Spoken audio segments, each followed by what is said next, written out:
Hahaha, apa kabar sahabat artikel MOBA? Kali ini, saya akan membacakan lanjutan alur cerita pemuda kaya. Tapi sebelum mendengarkan kisahnya, silakan cari posisi yang nyaman, jauhi keramaian, dan jangan lupa, pasang handsetnya. Dan inilah, lanjutan alur cerita pemuda kaya, pemilik puluhan bisnis, yang hidup sederhana. Episode 107. Di episode sebelumnya terdengar, Tuan Richard yang saat itu mencoba memprovokasi para pemilik saham dan relasi bisnis perusahaan dengan mengatakan kalau Aditya hanyalah seorang petani yang tidak mempunyai kemampuan untuk mengelola perusahaan. Sementara Aditya mendengar ucapan Tuan Richard, ia pun berkata, "Maaf Pak, siapa nama Anda?" ucap Aditya. Mendengar ucapan itu, Tuan Richard pun berkata, "Nama saya Richard, dan saya adalah pemilik 11% saham di perusahaan ini," ucap Tuan Richard. Mendengar ucapan itu, Aditya pun berkata, "Maaf Pak, saya menanyakan nama Anda, bukan jumlah saham yang Anda punya," ucap Aditya. Terlihat saat itu, Tuan Richard terlihat geram saat mendengar ucapan Aditya yang seolah menantangnya.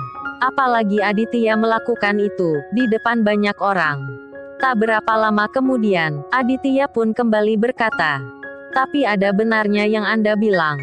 Saya memang hanyalah seorang petani, dan pekerjaan sebagai petani itu tidaklah seperti mengelola perusahaan, yang dimana Anda hanya duduk di ruangan ber-AC, dan setiap pekerjaan Anda selalu dibantu oleh staf-staf ahli.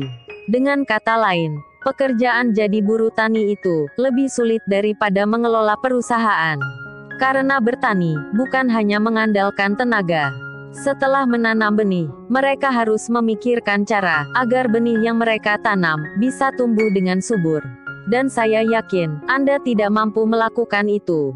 Oh ya, tadi Anda bilang kalau saya tidak akan mampu mengelola perusahaan ini. Dari mana Anda bisa berpikir seperti itu?" ucap Aditya, lalu melanjutkan perkataannya. "Saya sendiri belum tahu pasti akan mampu mengelola perusahaan ini atau tidak. Lah Anda yang orang lain, kok bisa-bisa berkata seperti itu? Apa yang Anda tahu tentang saya, hingga Anda berkata demikian? Atau jangan-jangan, Anda memang sengaja berkata demikian, agar mendapat simpatik dari relasi bisnis, dan pemilik saham lainnya," ucap Aditya, lalu kembali berkata, "Jika Anda ingin tahu mampu dan tidaknya saya, berikan waktu 3 bulan pada saya. Jika dalam 3 bulan, perusahaan ini hanya jalan di tempat, saya sendiri yang akan mundur dari jabatanku. Jika ada yang ingin mengajukan protes, silakan berbicara," ucap Aditya. Terlihat saat itu, tak ada satupun dari mereka yang ingin mengajukan protes, karena takut dipermalukan seperti Tuan Richard. Di sela keheningan itu, tiba-tiba terdengar, Mr. Charles berkata, "Jika sudah tidak ada lagi yang ingin mengajukan protes, saya akan segera menutup acara ini. Dan untuk Tuan Richard, jika Anda tidak setuju dengan keputusanku, silakan tarik kembali saham milik Anda. Masih banyak pengusaha lain yang ingin menanam sahamnya di Orion," ucap Mr. Charles. Mendengar ucapan itu, Tuan Richard pun terdiam, karena tak menyangka Mr. Charles akan mengeluarkan kata-kata itu. Singkat cerita, acara pengangkatan Aditya sebagai CEO perusahaan Orion pun telah usai. Terlihat saat itu, Mr. Charles dan Tuan Smith, yang telah berada di ruang kerja Aditya. Saat itu terdengar, Aditya bertanya pada Mr. Charles, "Maaf Paman, bagaimana jika Tuan Richard benar-benar menarik sahamnya dari perusahaan ini?" Mendengar ucapan itu, Mr. Charles pun berkata, "Mengingat keuntungan yang dia dapatkan di perusahaan ini, dia tidak mungkin akan melakukan itu," ucap Mr. Charles. Setelah berbicara panjang lebar bersama Mr. Charles, terdengar, Tuan Smith bertanya pada Aditya, "Maaf Tuan, kalau saya boleh tahu, kenapa Anda tidak mau jika ada media yang meliput acara tadi? Padahal dengan adanya mereka, Anda bisa dikenal oleh masyarakat di negara ini, bukan hanya sebatas relasi perusahaan saja," ucap Tuan Smith. Mendengar ucapan itu, Aditya pun berkata, "Jika sudah saatnya, saya sendirilah yang akan mengundang mereka," sahut Aditya. Mendengar ucapan Aditya, Mr. Charles yang juga penasaran dengan hal itu, beliau pun berkata, "Sebenarnya, saya juga ingin tahu tentang hal itu. Di mana-mana, orang-orang pada berlomba-lomba untuk menjadi terkenal. Nah kamu, kok malah sebaliknya, apa ada yang kamu sembunyikan?" ucap Mr. Charles. Mendengar ucapan itu, Aditya pun tersenyum, lalu berkata, "Tidak ada yang saya sembunyikan paman," sahut Aditya, lalu kembali berkata, "Pada saat saya memutuskan untuk memulai bisnis perkebunan, orang tua angkatku mati-matian menolak keinginan itu, dan memaksa saya untuk mengelola bisnis keluarga. Namun karena saya menolak permintaan ayah angkatku, beliau malah mengusir dan menyumpahiku. Ayah bilang, kalau saya tetap pada pendirianku, saya akan kembali menjadi gembel, seperti pertama ayah mengangkatku sebagai anaknya. Dan sejak itulah saya berjanji, jika saya belum berhasil dalam bisnis pertanian, saya tidak akan memunculkan diriku, baik di depan orang tua angkatku ataupun media," ucap Aditya. Mendengar ucapan itu, Mr. Charles pun berkata, "Bukannya sekarang ini, kamu sudah sangat sukses. Dan menurut apa yang saya dengar dari Nicholas, kamu mempunyai relasi bisnis di berbagai negara. Bukankah itu semua sudah cukup untuk membuktikan pada orang tua angkatmu?" ucap Mr. Charles. "Belum paman, sukses yang saya inginkan bukanlah seperti itu," sahut Aditya. Mendengar ucapan itu, Mr. Charles pun berkata dalam hati, "Sukses seperti apa lagi yang diinginkan anak ini?" gumam Mr. Charles. Setelah itu terdengar lagi Mr. Charles berkata, "Mendengar kata-katamu pada Tuan Richard, saya jadi tertarik dengan bisnis pertanian. Apa memang sesulit yang tadi kamu katakan?" ucap Tuan Charles. Mendengar ucapan itu, Aditya pun langsung tersenyum, lalu berkata, "Paman, bukannya paman sendiri yang bilang, bisnis apapun itu sama. Sama halnya dengan pertanian, intinya jika sudah kenal, maka tidak akan sulit paman," sahut Aditya. Singkat cerita, setelah mengetahui alasan Aditya, yang tak mau diliput oleh media, Tuan Charles pun berdiri dari tempat duduknya, lalu berkata, "Ya baiklah, kalau begitu saya pulang dulu, untuk menikmati masa pensiunku. Dan mudah-mudahan saja, saya diberikan umur yang cukup, untuk melihat, sukses seperti apa yang kamu inginkan," ucap Mr. Charles, lalu melangkah keluar dari ruangan tersebut.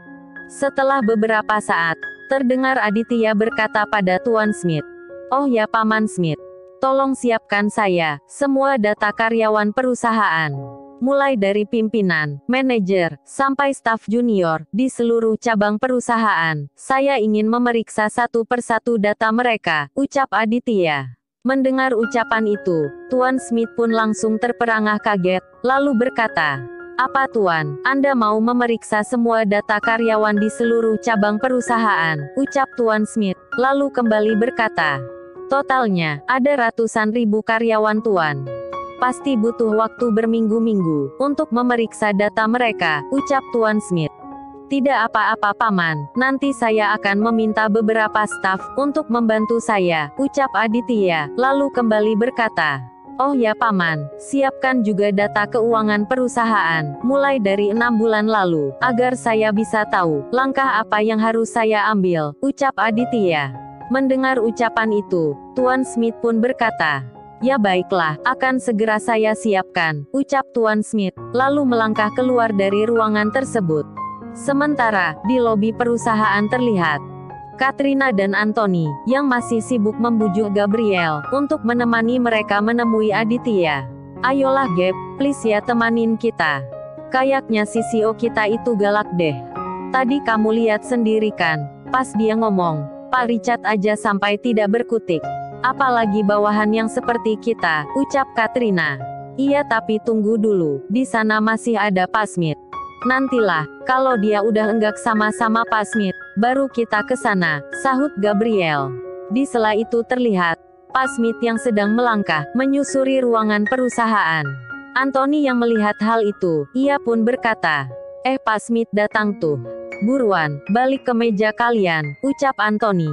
Terlihat saat itu, Katrina dan Gabriel, dengan cepat balik ke meja masing-masing, takut kena omel oleh Tuan Smith. Sementara Tuan Smith Terlihat saat itu, beliau melangkah dengan tergesa-gesa. Setelah Tuan Smith menjauh dari tempat tersebut, Anthony pun langsung menghampiri Katrina dan Gabriel. Tadi Pak Smith mau kemana ya? Kok buru-buru banget? Enggak tahu. Tanya aja langsung sama Pak Smith-nya, sahut Katrina, lalu berkata pada Gabriel. Tuh Gap, Pak Smith-nya udah pergi. Sekarang tepatin janji kamu tadi. Iya, makanya lain kali, tuh mata dijaga. Lihat cowok ganteng, langsung main sosor aja, ucap Gabriel, lalu kembali berkata. Ya udah, sini kita temui bos baru kita, ucap Gabriel, lalu bergegas menemui Aditya. Setelah berada di depan ruang kerja Aditya, Gabriel pun langsung mengetuk pintu tersebut. Mendengar pintu ruang kerjanya diketuk, Aditya pun berkata, "Ya masuk." Mendengar ucapan itu, Gabriel pun langsung memutar gagang pintu dengan perlahan. Terlihat saat itu, Gabriel hanya membuka setengah pintu tersebut, sambil memasukkan kepalanya di sela pintu itu. Siang Pak, saya Gabriel, ucap Gabriel. Ya ada apa, ucap Aditya, lalu kembali berkata. Kamu masuk aja, enggak usah ngintip gitu. Mendengar ucapan itu, Gabriel pun tersenyum, lalu berkata. Ini Pak, teman saya ingin bicara dengan Anda. Ya udah masuk aja, ucap Aditya. Sementara Katrina dan Anthony, terlihat saat itu, mereka saling dorong, dan menyuruh satu sama lain. Ton, sana masuk duluan, ucap Katrina. Kamu duluan deh Kat, sahut Anthony, sambil mendorong tubuh Katrina, hingga mengenai tubuh Gabriel. Akibat dari ulah Anthony, Katrina dan Gabriel pun, langsung jatuh tersungkur di dalam ruangan itu. Kat, apa-apaan sih, ucap Gabriel. Bukan aku, tuh si Anthony yang ngedorong aku, sahut Katrina. Melihat tingkah karyawannya, Aditya pun tersenyum, lalu berdiri dari tempat duduknya. Terlihat saat itu, Aditya menghampiri kedua karyawannya itu, lalu membantu mereka untuk berdiri. Mendapat perlakuan seperti itu dari Aditya, wajah Katrina dan Gabriel pun langsung memerah, dan detakan jantung mereka terasa kencang. Waduh gengs, jangan sampai ada cinta segi empat nih. Setelah membantu Katrina dan Gabriel untuk berdiri, Aditya pun langsung menyuruh mereka bertiga, duduk di sofa panjang, yang ada di ruangan itu. Setelah itu terdengar, Aditya berkata, "Oh ya, apa yang ingin kalian bicarakan?" Mendengar ucapan itu, Anthony pun berkata, "Anu Pak, kami kesini, mau minta maaf soal kejadian kemarin." Iya Pak, saya juga minta maaf, karena kemarin saya godain Bapak, lanjut Katrina. Oh itu toh, udah enggak apa-apa kok, ucap Aditya. Serius nih Pak, enggak apa-apa kalau saya godain Bapak, ucap Katrina. Mendengar ucapan itu, Aditya pun berkata, iya enggak apa-apa, tapi jangan diulangi lagi ya, ucap Aditya. Oh, kirain masih boleh Pak, sahut Katrina. Mendengar ucapan itu, Aditya tersenyum, lalu berkata pada Anthony. Oh ya, siapa nama Anda? Anthony Pak, sahut Anthony, yang terlihat gugup. Oh Pak Anthony ya, ucap Aditya, lalu kembali berkata. Anda juga saya maafkan, tapi tolong jangan ulangi lagi. Iya Pak iya, sahut Anthony, lalu bergumam. Hah, syukurlah, kirain mau ditatar lagi seperti Tuan Richard tadi, gumam Anthony. Setelah itu terdengar, Gabriel berkata, nah, berhubung masalah kalian sudah beres, ayo kita balik lanjutin kerjaan, ucap Gabriel, lalu berkata pada Aditya. Kalau gitu kami permisi ya Pak, ucap Gabriel. Namun, baru akan berdiri dari tempat duduk mereka. Tiba-tiba terdengar, Aditya berkata, tunggu, saya ingin meminta tolong pada kalian. Minta tolong apa Pak? Tanya Gabriel. Apa bisa, besok sehabis jam kantor, kalian bertiga datang ke rumahku? Soalnya ada pekerjaan yang secepatnya harus saya selesaikan. Apa kalian bisa membantu saya? Mendengar ucapan itu, mereka bertiga pun langsung menyahut secara bersamaan. Bisa Pak bisa, sahut mereka bertiga. Setelah itu terdengar lagi, Aditya berkata, kalau gitu terima kasih banyak. Dan selama kalian kerja di rumahku, saya akan menghitung itu sebagai pekerjaan lembur, dan saya akan membayar gaji lembur itu. Waduh makasih banyak Pak, sahut Gabriel, lalu kembali berkata. Kalau gitu kami permisi ya Pak. Oh ya silakan, sahut Aditya. Setelah itu terlihat, ketiga karyawan itu pun keluar dari ruangan tersebut. Ternyata CEO kita itu enggak segalak yang kita bayangkan ya, ucap Katrina. Jadi kalau enggak galak, mau kamu godain lagi ya, ucap Gabriel. Ya enggaklah, tadi kan udah dibilangin, jangan diulangi lagi, sahut Katrina. Setelah itu terdengar, Anthony berkata, tapi kira-kira, kita akan disuruh kerja apa di rumahnya ya? Udah, enggak usah penasaran gitu. Besok juga kita akan tahu, ucap Gabriel. Singkat cerita, hari pun telah berganti. Terlihat sore itu, Gabriel, Katrina dan Anthony, yang sedang dalam perjalanan menuju rumah Aditya. Di sela itu terdengar, Katrina berkata, Ton, kamu beneran tahu alamatnya enggak? Jangan-jangan GPS-nya rusak. Masa dari tadi enggak nyampe-nyampe, ucap Katrina. Kat bisa diam dikit enggak? Dari tadi, kamu kerjanya ngoceh terus, sahut Anthony, lalu kembali berkata. Kalau menurut alamatnya, dan GPS-nya, udah benar kok. Palingan tinggal 2 persimpangan lagi, kita udah nyampe, ucap Anthony. Dan benar saja yang dikatakan Anthony. Setelah melewati 2 persimpangan, mereka pun tiba di depan gerbang rumah yang sangat mewah. Wow, apa benar ini rumahnya CEO kita, ucap Katrina. Terlihat saat itu, salah satu pengawal Aditya membuka gerbang tersebut dan datang menghampiri mereka. Maaf, apa kalian ini, Pak Anthony dan Ibu Gabriel? Ucap si pengawal itu. Iya benar Pak, sahut Anthony.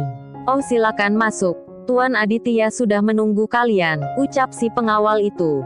Terlihat saat itu, setelah memasuki gerbang tersebut, Anthony pun bergumam. Apa seketat ini penjagaan di rumah Pak CEO, gumam Anthony, setelah melihat puluhan pengawal yang berjaga di rumah Aditya. Lalu, setelah sampai di depan garasi, terdengar Gabriel berkata, waduh, itu bukannya mobilnya Pak Smith ya, ucap Gabriel, sambil menunjuk ke arah mobil tersebut. Iya benar, sahut Katrina, lalu kembali berkata, aduh, bisa gawat kalau ada Pak Smith. Kalian kan tahu, kesalahan sedikit saja, kita bisa kena omel habis-habisan, ucap Katrina. Di sela itu terlihat, Aditya keluar dari rumah tersebut, seraya menghampiri mereka. Lalu, bagaimana kelanjutan kisahnya? Nantikan di episode selanjutnya.